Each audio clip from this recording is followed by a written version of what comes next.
तो फाइनली ढूंढ लिया आपने। हाँ, मुझे उम्मीद थी आप ढूंढ लोगे। आज की इस वीडियो के अंदर मैं आपको बताऊंगा कक्षा 10 हिंदी क्षितिज भाग 2 कविता नंबर 5। कविता का नाम है उत्साह। अट नहीं रही है। दो कविताएं हैं, छोटी छोटी है, एक एक पैरे की व्याख्या कराने वाला हूं आज की इस वीडियो में। चलो शुरू करते हैं। मैं हूं अजय और आप देख रहे हैं CCL क्लास। हाँ, एक चीज़ पहले बता देता हूँ वीडियो के स्टार्टिंग से कि आपको अभ्यास के प्रश्न उत्तर, महत्वपूर्ण प्रश्न उत्तर, MCQs और व्याख्या सब कुछ लिखी हुई मिल जाएगी। डिस्क्रिप्शन में लिंक चेक कर लेना। उसके अलावा प्लेलिस्ट का लिंक है जहां पर जाकर आप सारी वीडियोस देख सकते हो इस बुक की। इसके लेखक हैं सूर्यकांत त्रिपाठी निराला। काफ़ी टाइम से आप इसका नाम सुनते आ गए होंगे और अब तक तो शायद याद भी हो गया होगा। इसका जन्म हुआ था बंगाल के महिषपादल में 1899 में। जीवन परिचय में आपको नहीं पढ़ाने वाला, ये छोटी सी जानकारी जरूरी होती है। और मृत्यु हुई थी 1961 में। बस यही पढ़ लो, बहुत है। अब इनकी कुछ रचनाएं भी है यहाँ पे, अनामिका, प्रेमल, गीतिका, कुकुर मुत्ता, नए पत्ते, ये फेमस कविताएं इनकी। और यहाँ पे ये जो नीचे है ये भी फेमस ही है। तो पहली जो कविता है उसका नाम है उत्साह। उत्साह के अंदर जो है ना बादलों का जिक्र है और बादल जो है लेखक को बहुत प्यारे हैं, जो कि क्रांति का स्वरूप माने जाते हैं। दूसरा है अट नहीं रही है। इसके अंदर जो है फागुन मास के, फागुन का जो महीना होता है उसकी सुंदरता के बारे में यहाँ पे बताया गया है। ठीक है, चलो देखते हैं, लेट्स गो। अब यहाँ पे जो है आपको दिखाई पड़ रहा होगा कितने सारे बादल है और वो जो कि बहुत ही खतरनाक लग रहे हैं, दिखाई पड़ रहे हैं। उत्साह, वाह भाई वाह। नीचे भी पेंटिंग, मजा आ गया। देखो, कुछ चीजें जरूरी होती है जानने से पहले, कुछ व्याख्या करने से पहले, जैसे कि कौन सी भाषा है। भाषा बहुत आसान है, खड़ी बोली भाषा है। और मैं आपको बता दूं, जो बाद के जो लेखक है ना, 1800 या फिर 1700 के बाद के ज्यादातर लेखकों ने खड़ी बोली भाषा का इस्तेमाल किया है। उस टाइम की जो है ये प्रचलित भाषा रही है। और अगर उससे पुरानी बात करें, मतलब 1600 1500, ये सूरदास, तुलसीदास, ये राम लक्ष्मण की कहानियां, ये सारी जो है ना ये ब्रज भाषा के अंदर लिखी जाती हैं। ठीक है, तो आसान रहेगा। वैसे ब्रज भाषा थोड़ी संस्कृत जैसी लगती है और ये हिंदी जैसी लगती है, खड़ी बोली। बादल गरजो, घेर घेर घोर गगन, धाराधार हो ललित ललित काले घुंघराले, बाल कल्पना कैसे पाले, विद्युत छवि उर्मे, कवि नव जीवन वाले, वज्र छिपा नूतन कविता, फिर भर दो बादल गरजो। मजा आ गया पढ़ के। देखो, आपको समझना बहुत आसान है, कुछ है नहीं डिफिकल्ट इसमें। बादल गरजो है, बादल तुम गरजो, गर्जना करो। घेर घेर घोर गगन, पूरे आकाश को, गगन होता है आसमान, पूरे आसमान को तुम घेर लो, चारों तरफ से घेर लो, चारों तरफ फैल जाओ तुम। धाराधार हो, और धाराधार यानी मूसलाधार बारिश करो, बिल्कुल तेज बारिश करो। ललित ललित काले घुंघराले, ललित होते हैं बहुत ही प्यारे या फिर सुंदर। सुंदर सुंदर जो है ना तुम्हारे काले काले घुंघराले जो है, जैसे बाल होते हैं। बाल कल्पना कैसे पाले, जैसे किसी बच्चे की कल्पना हो, ऐसे तुम बादल जो है वो दिखाई पड़ रहे हैं। मतलब बहुत ही खूबसूरत दिखाई पड़ रहे हैं। जैसे ये देखो तुम, जैसे बाल होते हैं ना घुंघराले से बाल, ये देखो, ये डिजाइन देखो आप, ये वाला, ये ऐसे करके। तो ये ऐसे सारे बादल, और ये कि एक बच्चे की कल्पना के समान ये दिखाई पड़ रहे हैं, बिल्कुल घुंघराले से हो गए हैं। विद्युत छवि उर में, तुम्हारे उर होता है हृदय, दिल, तुम्हारे अंदर जो है ना बिजली भरी हुई है। कवि नवजीवन वाले, और कवि जो है उसको बोलता है कि नवजीवन वाले, तुम नया जीवन देने वाले हो। वज्र छिपा नूतन कविता, फिर भर दो बादल गरजो।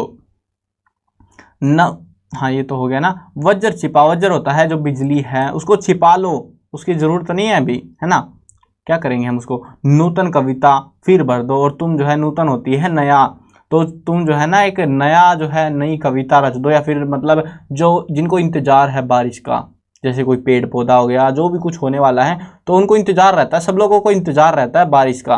तो बोल रहा है यहाँ पे कि अपनी बिजली को छिपा लो, उस जो शक्ति तुम्हारे अंदर है ना उसको छिपा के रखो, भी मत दिखाओ, और एक नई कविता, एक नया जो है उत्साह लोगों में भर दो। फिर भर दो बादल को, जो है बादल तुम गर्जना करो।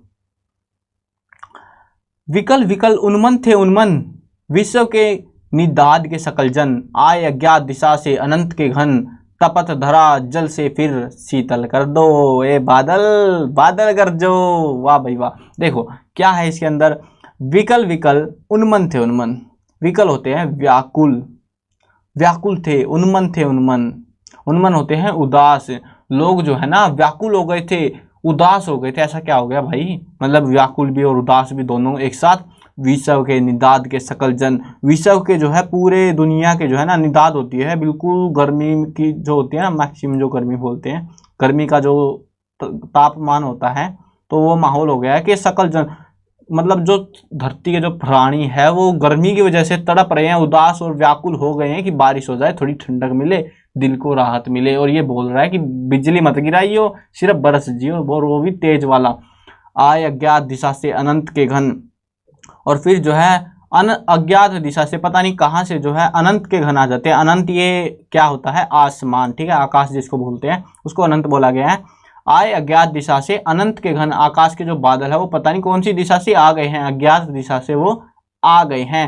तप्त धरा, तपत धरा मतलब कि जो गर्म है धरती, जल से फिर शीतल कर दो, बारिश करो और उसको धरती को जो गर्म हो गई है, लोग व्याकुल हो गए हैं, उस धरती पे बारिश करके उस धरती को ठंडक दो, इंजॉय कराओ। बादल गरजो, हे बादल तुम गर्जना करो, बिजली मत गिराइयो, बादल तुम गर्जना करो। ठीक है, मजेदार थी ना कविता, छोटी सी थी, बस मजा आ गया होगा आपको भी। अब देखो अगली कविता, अट नहीं रहे हो भाई, इतनी पतली कविता कौन लिखता है? बॉडी बिल्डिंग में चली गई है तो चलो थोड़ी बड़ी कर लेते हैं इसको, बहुत ही ज्यादा बड़ी होने वाली है। तो देखो कितनी बड़ी लग रही है अभी ये। अट नहीं रही है, अट नहीं रही है आभा फागुन की तन, सट नहीं रही है। अब यहाँ पे क्या बोल रहे हैं? अट का मतलब होता है समाना, ठीक है ना, मतलब समाना मतलब समाहित होना, उसके अंदर घुल मिल जाना, वो बोल सकते हो। अब अट नहीं रही है आभा फागुन की तन, सट नहीं रही है। आभा होती है चमक, जो मतलब खूबसूरती बोल सकते हो आप एक तरीके से। जो यहाँ पे बोल रहा है लेखक कि अट नहीं रही है आभा फागुन की तन, सट नहीं रही है, यानी कि जो फागुन जो मास महीना आ गया ना, उसकी जो खूबसूरती है वो समा नहीं पा रही है। लेखक उसको अपने अंदर बसाना चाहता है शायद से, और वो उसके अंदर समा नहीं पा रही है। बहुत खूबसूरत है। चलो आगे देखते हैं। कहीं सांस लेते हो, घर घर भर देते हो, उड़ने को नभ में तुम पर पर कर देते हो। आका आंख हिलाता हूं तो हट नहीं रही है, पत्तों से लदी डाल, कहीं हरी कहीं लाल, कहीं पड़ी है उर्मे मंद गंध पुष्पमाल, पाट पाट शोभाश्री पट नहीं रही है। बस इतनी है कविता, इससे आगे नहीं है। देखो क्या है, कहीं सांस लेते हो, हम कहीं पर सांस लेते हैं, कहीं पर भी जाके घर घर भर देते हो, तुम हर घर हर चारों तरफ भर देते हो। समझ रहे हो क्या भर रहे हैं? देखो जैसे एक टाइम आता है जब चारों तरफ एक खुशी का माहौल होता है, एक अच्छा सा मौसम होता है। ऋतु आपको गैस करके कमेंट में बताने, वैसे पता लगा लोगे आप लोग जो सीजन होता है वो कौन सा होने वाला है। देखो बहुत चारों तरफ बहुत ज्यादा खूबसूरती है, और सांस लेते हैं तो चारों तरफ से महक आ रही है, घर घर चारों तरफ सब हर जगह भरा हुआ है वो चीजें, वो जो महक है वो खूबसूरत महक चारों तरफ फैली हुई है। उड़ने को रब नभ में तुम पर पर कर देते हो, और जो पक्षी है वो आकाश में उड़ रहे हैं। उड़ने को नभ में तुम, नभ होता है आसमान, मतलब उड़ने के लिए जो है तुम आसमान में पक्षियों की लाइनें लगा देते हो। पक्षी जो है आसमान में, पर का मतलब है यहाँ पे जो पंख होते हैं पक्षियों के, तो वो भर गए हैं, मतलब आसमान में पक्षी चहचहा रहे हैं, बहुत ही खूबसूरत माहौल हो रखा है। आंख हटाता हूं तो हट नहीं रही है। अब मैं चाहता हूं इससे आंखें हटाना, मुझे जो खूबसूरत जो दृश्य दिखाई पड़ रहा है ना, मैं चाहता हूं मैं ना देखूं इसको, लेकिन मेरी आंखें तो हट ही नहीं रही है वहां से। मुझे इतना सुंदर ये लग रहा है, मैं उसको समाना चाहता हूँ सारी चीजों को। पत्तों से लदी डाल, कहीं हरी कहीं लाल।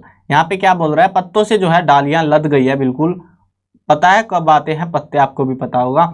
कहीं हरी कहीं लाल, कहीं पे तो वो हरी है पत्तों की वजह से, कहीं पे फूलों की वजह से वो लाल लाल सी हो गई है, मतलब फूल की जो कलियां वगैरह आने खिलने लगे हैं फूल, तो वो लाल लाल सी दिखाई पड़ रही है, जो कि बहुत ज़्यादा खूबसूरत लग रहा है।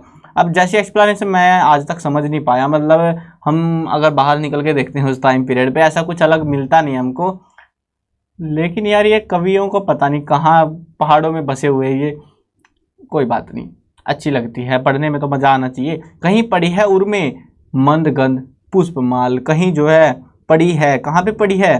पड़ी है उर में, उर होता है हृदय, दिल में पड़ी हुई है। क्या पड़ी हुई है? मंद गंध पुष्पमाल, जो फूलों की माला है वो, जिसकी धीमी धीमी जो है महक आती है, वो फूलों की माला पड़ी हुई है, दिल में समा गई है वो। पाट पाट शोभा श्री पट नहीं रही है।